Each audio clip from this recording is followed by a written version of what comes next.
Well, hello and welcome. I'm Lee Jenkins, and we're covering Raymond Hollowell's Working with the Law, and this particular chapter is the Law of Attraction. Now, this is one that I think that people seem to really want to know more about, and he does a great job here of describing exactly what it is. There's a few things that I might add, but you got to keep in mind that this book was written in 1939, and I think there might be some updates since then, but again, this book, the entire book is actually really quite well done, and so is this chapter. So I'm not trying to take anything away from it. I just want to point out that maybe there might be some things that, as we go through it, I might decide to add.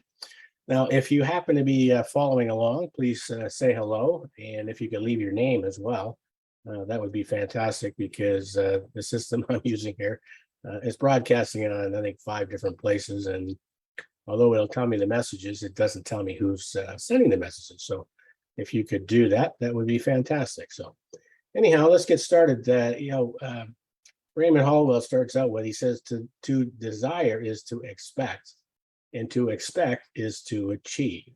Now, that's very important because, again, you're going to find the law of attraction really is the law of vibration and attraction.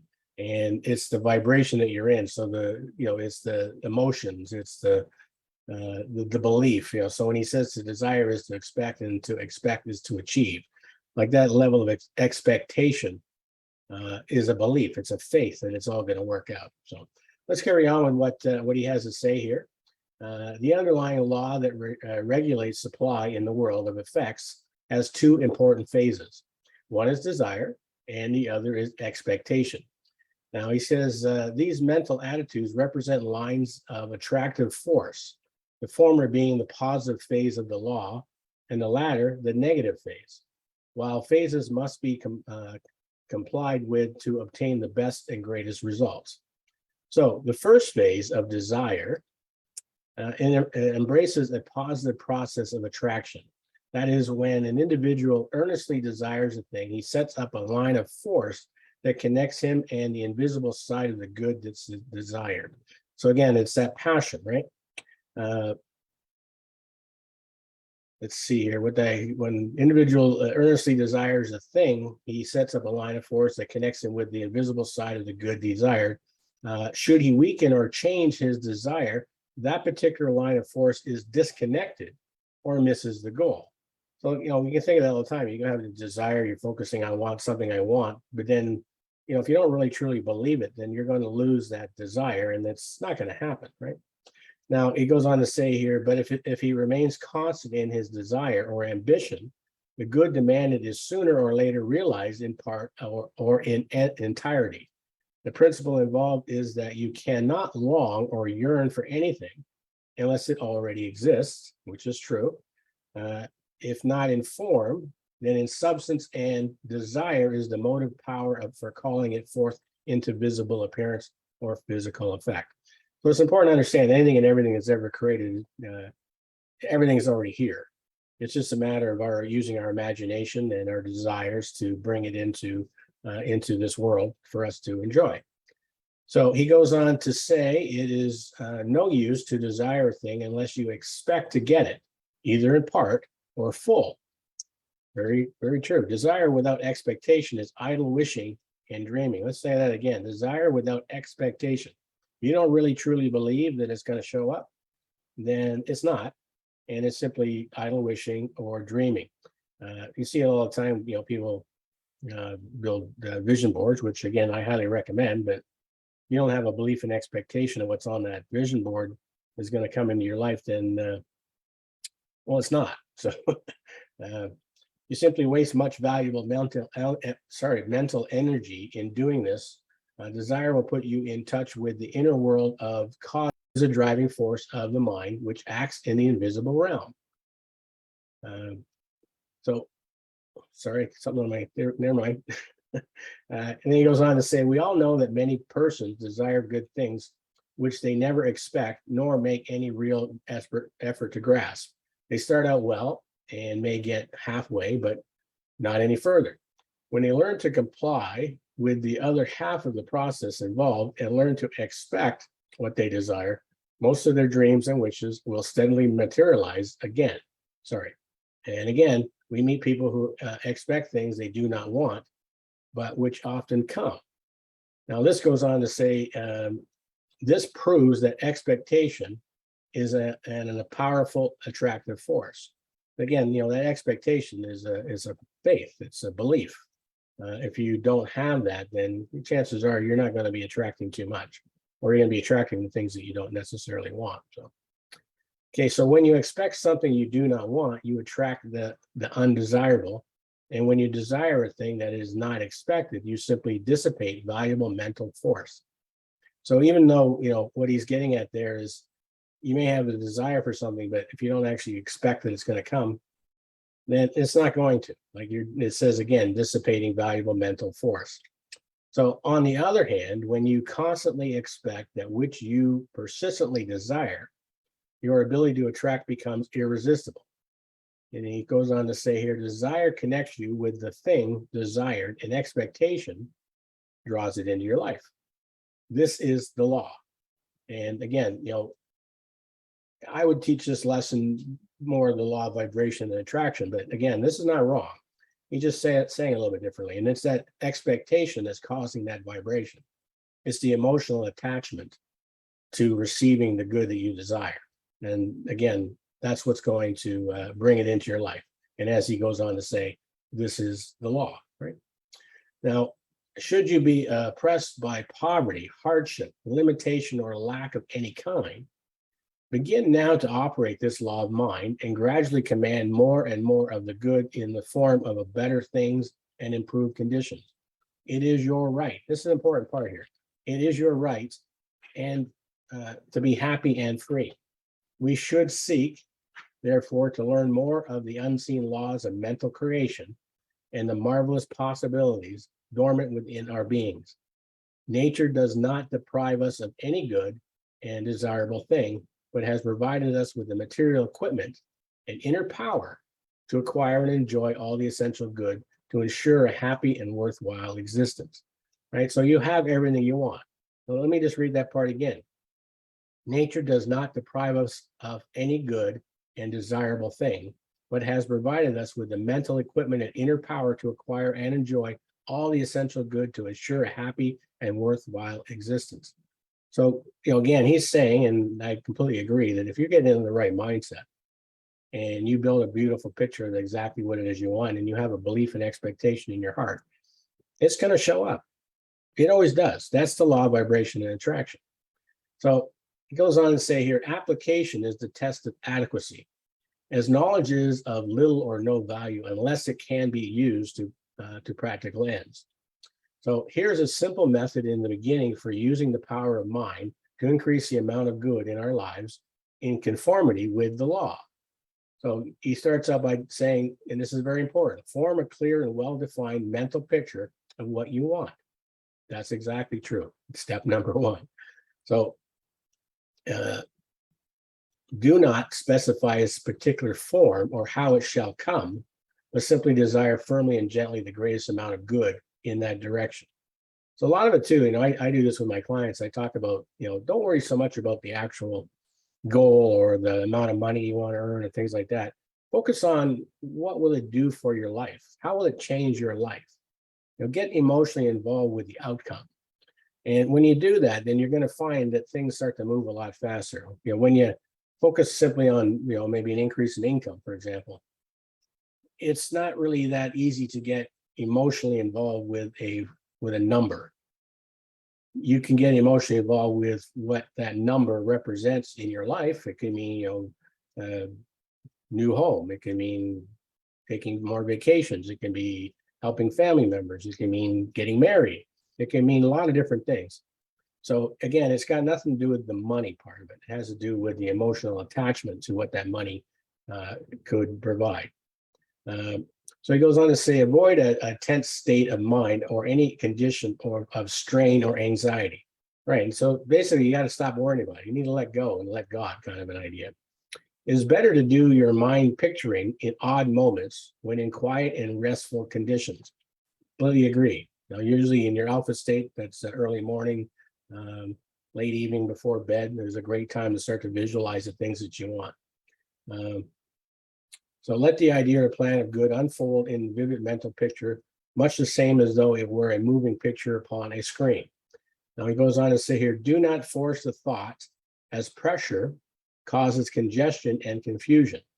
The calmer and more peaceful you are, the better the results. Very important.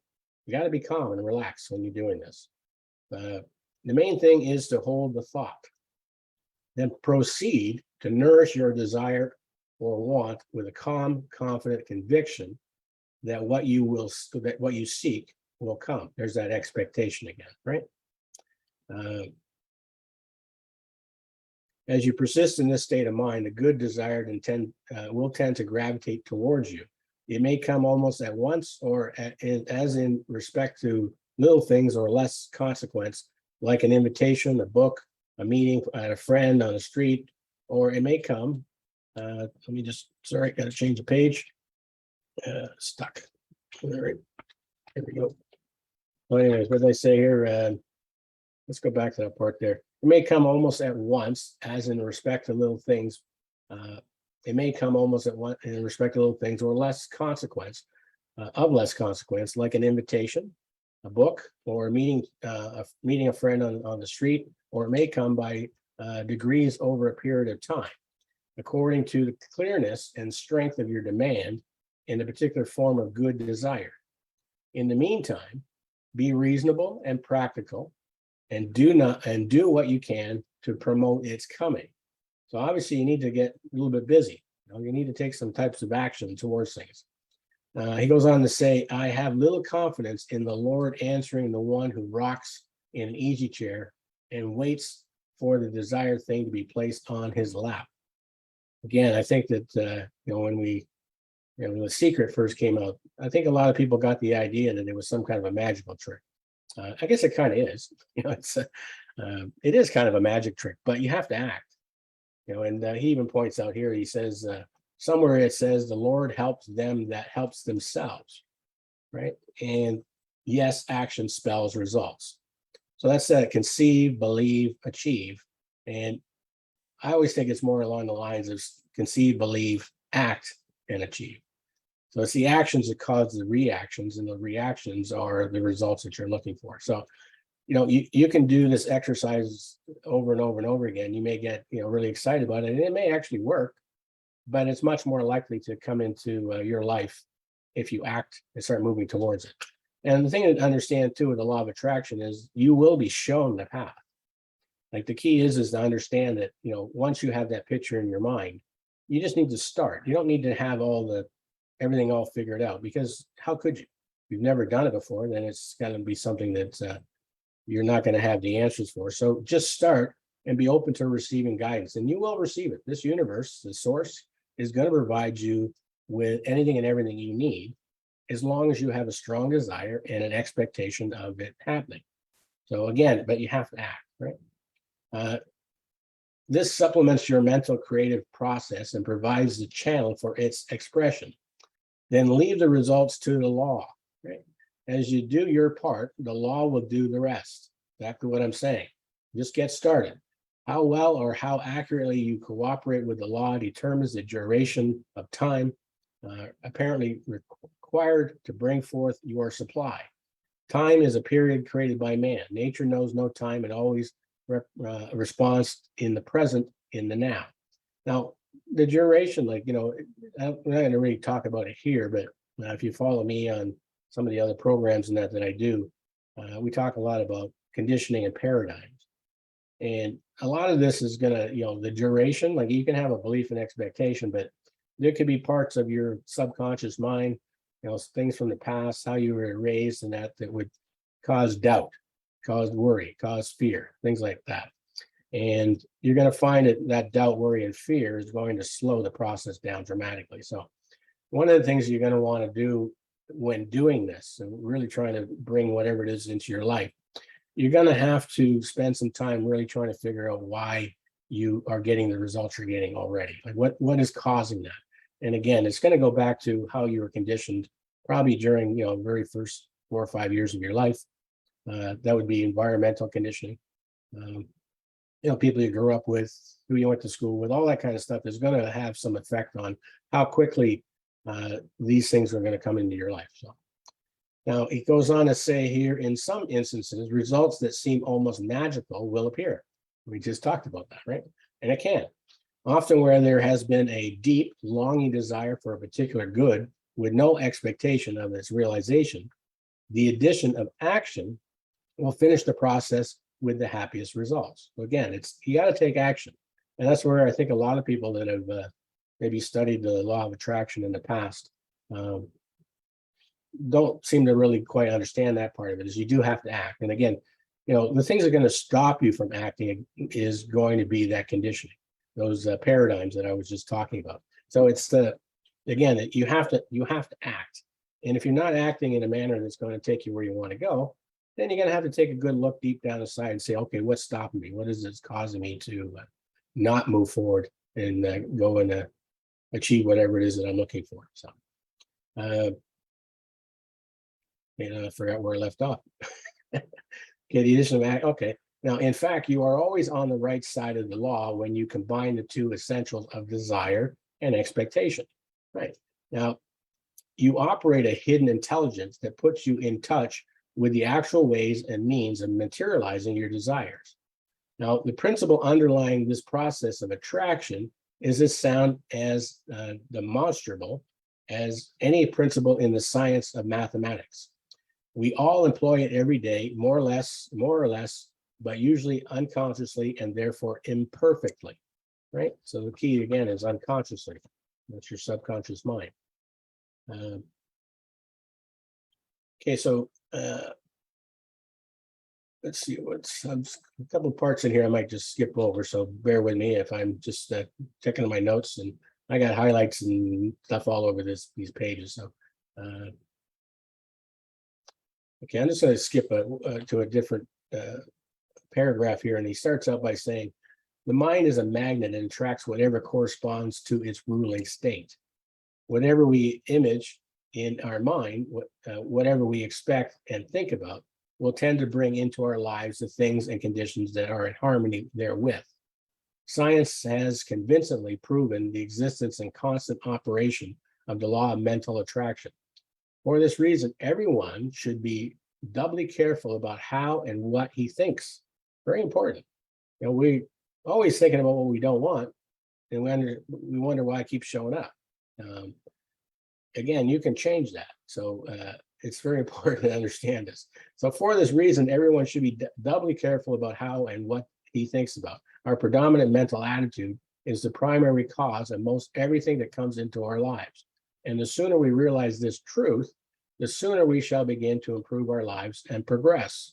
So again, it's that mental attitude, that predominant mental attitude. Like if you want to have $1 million, but you've never made more than 40,000, and you grew up in an environment where everybody went to a job every day, then you're going to have a hard time getting to that point of $1 million. Can you? Absolutely.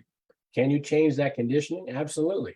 But it takes work and it takes understanding. So it's not going to happen overnight, but this is what's going to cause you to have things come into your life sooner rather than later.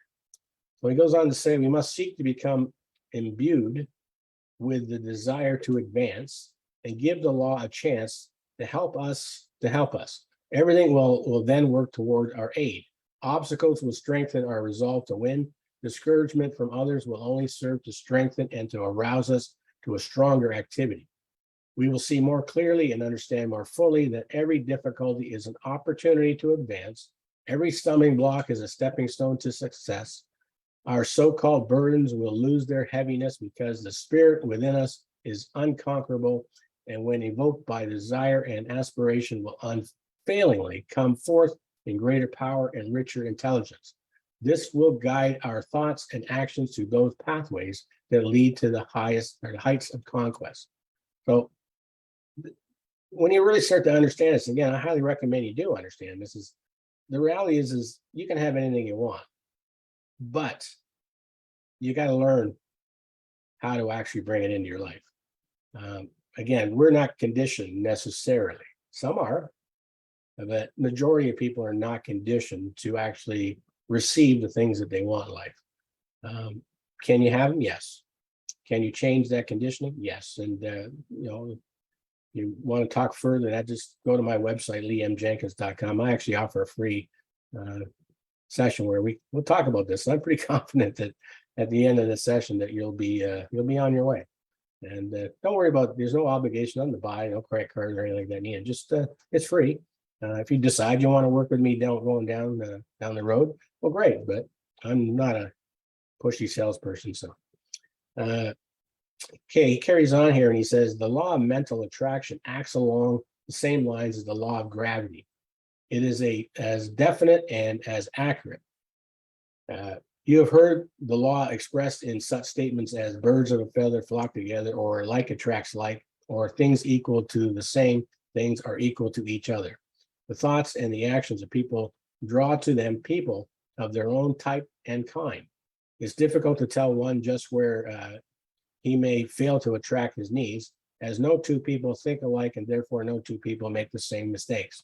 However, I shall name and explain 3 steps one can use to build up our realities. By following closely these suggestions, he can note where he may have failed. Okay, so the very first step is interest. And again, I need to move this page. Bear with me for a second here. I think that's right. All right. Okay, so anyways, it starts out with interest. The first step to take is called interest. Interest is paying special attention to some object or thing. It is being definitely concerned about someone or something. Interest is tending to see in the outer world what is already existent in one's mind. Things you think of that give you joy, pleasure, wisdom, and satisfaction are interests, right? So those are things that you want to keep in mind. Now, I'm going to skip over a thing. He's got some stories that he talks about here. And again, I highly recommend reading all this. And if you don't have Working with the Law from Raymond Hollowell, you can just reach out to me and I'll be happy to give you a downloadable version of it. Again, great book. There's 11 laws in here. So again, if you don't have that, I highly recommend that you reach out and I'll be happy to give it to you. Okay, so I'm going to skip again, like I just said, skipping over a few things. Let's go to this part here. It's so easy for people to allow themselves to get into a rut. And it's always a mental rut before it becomes a material one. Very true, right? We keep focusing on the problems and then we find ourselves dealing with those problems, right? People drift along unknowingly, unconsciously, and aimlessly into unhappiness and blindness. A very lovely person came to me with a problem, the like of which has caused many a woman to give up and lose the very thing that she wants most. This woman had a nice home, a well-providing husband, many servants. Again, keep in mind this is 1939. Many servants and 2 fine sons to be proud of. But with all that, she was most unhappy. Now, when her boys were growing up, she devoted all her time to their training and care. Now, they had married and were making their own homes. While she was so tied at home, her husband was becoming a successful man. And this took him out to his clubs and made new friends and of other women as well as men. He was quite occupied with his interests. He came home at nights, but most of his weekends were spent elsewhere. Here she was with a big house and servants, plenty of money, but no love or happiness. She realized the breach was widening, and knowing that soon her husband would want a divorce, she was forced to seek a way out.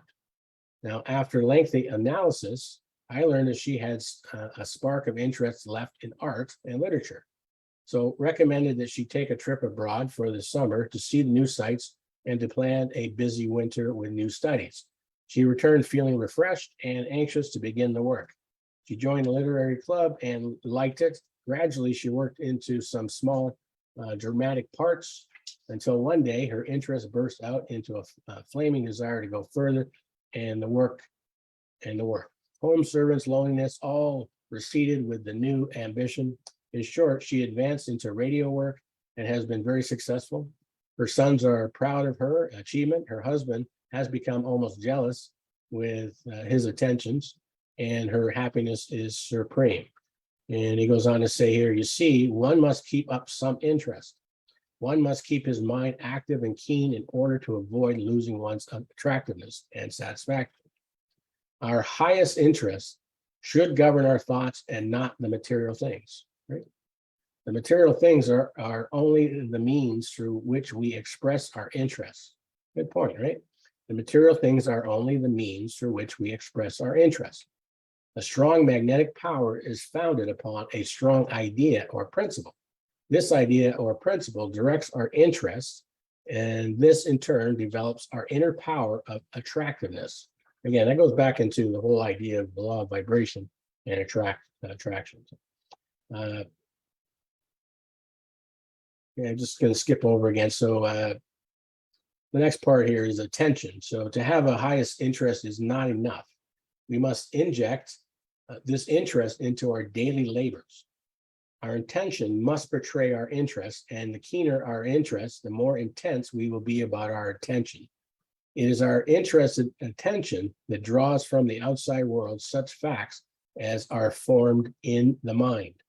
As we direct our attention to our interests, this magnetizes our power of attraction, which draws to us much of the same type as our thoughts, right? What you think about, you bring about.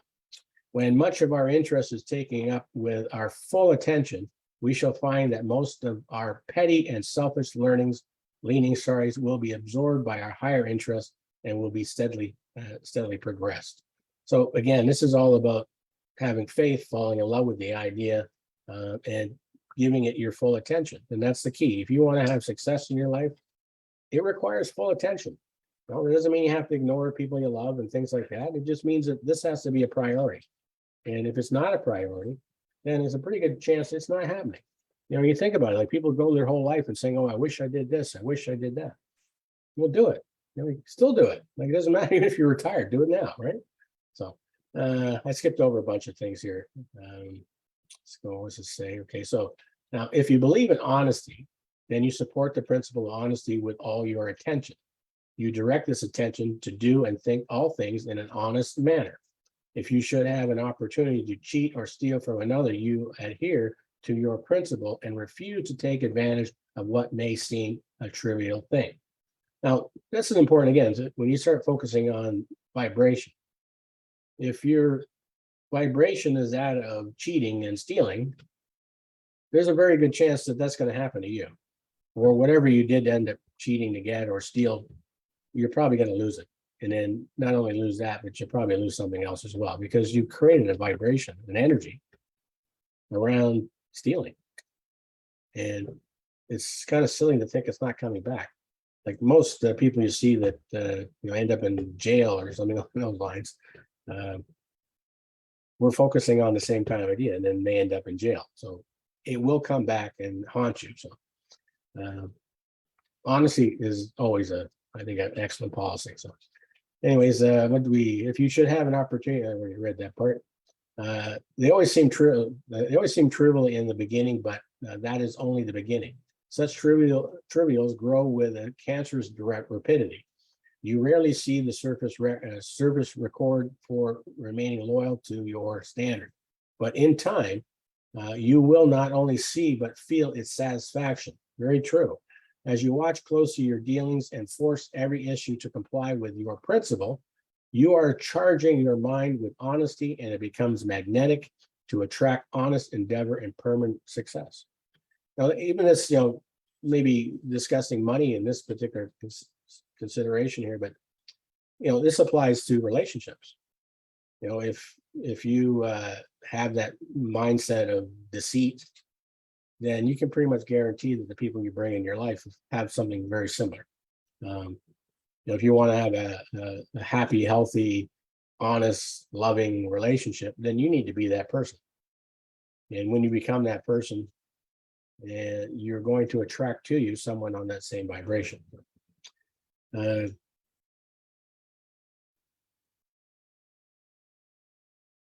Okay. Next part here says, next, take truth and follow it along until you have worked it the same way. There are so many ways that truth may be challenged that you need not expect to accomplish your work in a week or two. It becomes a growth. After a time, you will find your interest and attention so taken up with truth in all its forms that you will no longer attract deceit uh, or dishonesty to you or in your affairs. Very true. Huh? I remember a statement I heard when I was young in this work. The owner of a store spoke of a little lady who often came in to buy cards and gifts for her family. It had been suggested that she pass off some inferior article on the little lady. But the woman replied, "Oh no, she is too honest to be cheated." I wondered then why she had made the remark, but I understand it now. Such can be said of all of us when we earn what that little lady had earned. Okay, so where are we off here? And I'm just checking my notes. I've got so much stuff on here. I have a tendency to do that. I highlight, I scratch things out, and I write stuff on and notes on the side. But okay, yeah, I'm just going to skip I'm going to skip a couple of paragraphs here. Okay, so Raymond Hollowell goes on to say here, set up a standard or a measurable measurement for yourself if you have not already done so. Take one thing or one thought at a time and build upon it. As you strive to give your attention to some constructive interest, you will cease giving so much attention to a lesser one. You do not have to work over the things as some folks may do. They go about treating against dishonesty and the like when they should adjust their minds to be free from thinking and fearing dishonesty. Right? Very good point. Stop focusing on it. Whatever we focus on grows, right? So the law requires us to make the correction within ourselves. And if we do our work there, it will proceed to work for us outwardly. So again, that goes back to what I was saying about paradigms and your conditioning. Like that's the inner work that you need to be working on. Okay, so goes on to say, the law requires us to make the correction within ourselves. And if we do our work there, it will proceed to work for us outwardly. It is our thought which stimulates interest and directs our attention. Therefore, let us not wander away from the source and cause of attraction, the things that we do not want. Okay, so the last step here that he's talking about is that expectation. So he says the last step we take is expectation. This is an active form of attention. It is attention with intensity. It may be likened to the actions of a cat that waits patiently at the mouse hole. The cat expects to catch his prize at any moment. He expects to get the mouse because he believes he will get it eventually. If the cat did not believe and expect to catch the mouse, his interest and attention would lack that intensity which is now present. His energies would not be so actively called forth. When you believe in the probability of success in your undertaking, you experience the keenest interest in your work. This interest is intensified with expectation and anticipation. Through this, you will draw to you the success you are working for. Your expectation must be built up with your interest and attention. Now, again, this is something that's really important. It's really going to be difficult to have that expectation and that desire if you've been conditioned to believe that you're not deserving in some way. So that goes back to, again, the conditioned mind. So, and again, that's the part that I think, like, the way I would be explaining this to clients of mine is more along the lines of the law of vibration and attraction, because it's the vibration that's causing the attraction. You're not going to bring something into your life unless you're basically in harmony with it. You have to be in love with it. And that's what he's saying, that desire, that expectation is that vibration. So the problem that's going to stop you is that conditioned mind. It's those paradigms. Again, if you were raised in an environment where, only certain people are allowed to benefit in certain ways, and you're not one of them, and you go through life believing that to be true, well, then you're going to have a hard time attracting to you the things that you want. Now, again, all of this can be changed. It doesn't matter where you started at. All that matters is where you want to go. And when you have a really good, clear understanding of where you want to go, and you have that desire and that expectation, you will attract to you everything necessary in taking you to that goal that you have. So he goes on to say here, we're getting near the end. I don't have my normal co-host. So again, I'm doing this. I don't have anybody to bounce these things off of. So hopefully you're going to get something from this. But again, it's not going to be the full hour. You never know. I might start talking about something. But anyways, he's finishing out here by saying, when we charge our thoughts so firmly with the idea that there are no failures, then we expect success. Our mind becomes strengthened with our conviction and, like a magnet, draws to us through the principles upheld, whatever desire is uppermost at the time. To desire is to expect, and to expect is to achieve, right?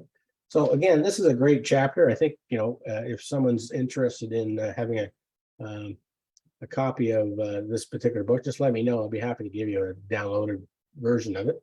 And again, too, like, this really has a great deal to do with your conditioned mind. We're born perfect. We're a clean slate, but we're born into an environment where, you got probably mom and dad and family members that love you to death, but they can't give you something they don't have. And that's where this all falls in the problems, is because, again, like, I grew up with the idea that, you got a job, you traded your time for money, you got an hourly wage. And what was most important is that you got benefits and a pension and things like that. That was the key. But that doesn't create happiness. At least it didn't for me. I think it does for some people. I know some people like that have wonderful lives. They built beautiful lives. For me, I was a very creative guy, and that didn't work for me. So, I had to learn to change that. And that took me to, studying with many different things, reading a lot of books. I studied with Bob Proctor, who I think we've lost him recently, but I think he was a master of this type of thing here.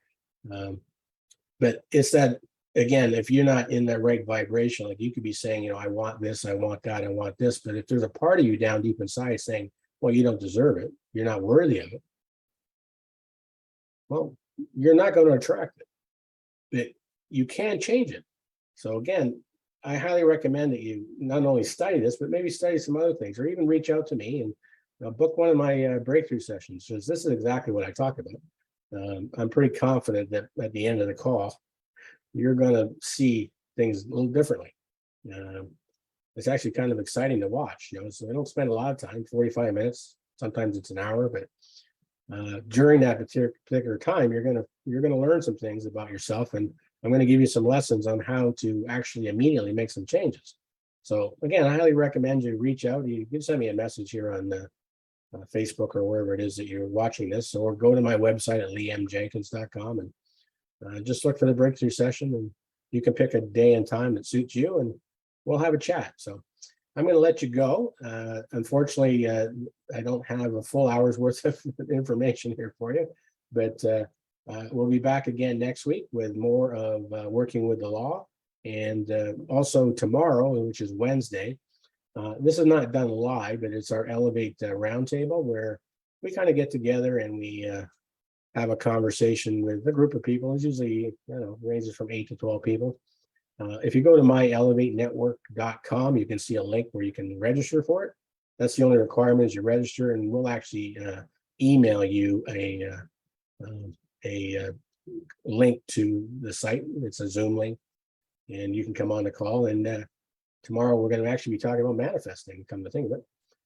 We usually just pick a topic, but it's an open discussion. We'll end up talking about a lot of different things. So again, that's tomorrow at 3 p.m. Eastern time. Go to myelevatenetwork.com and you can register there. Or if you're already registered, I'll see you tomorrow at 3 p.m. And then on Thursday, we're doing our very final episode on the Think and Grow Rich. This will be outwitting the 6 fears, or whatever, something like that. 6 ghosts of fears, I think it's called. Excellent chapter again. The very last chapter of Think and Grow Rich. We've been through the whole thing. This will be, I guess, our 14th episode. And again, that's Thursday, 3 p.m. Eastern time. And I hope to see you all there. So thanks for coming. Again, I see somebody said, this is awesome. Someone else says, thank you, Lee. But it doesn't tell me your names, but I have a feeling I know who they are. So anyways, I think actually at least one, maybe 2 of you might be on the Elevate roundtable tomorrow. So anyhow, I'm Lee Jenkins, and we'll see you again soon. Don't be shy. Check me out at leemjenkins.com and go ahead and sign up for one of those breakthrough sessions. I think you're going to be really excited that you did. Anyways, we'll see you next time. I'm Lee Jenkins.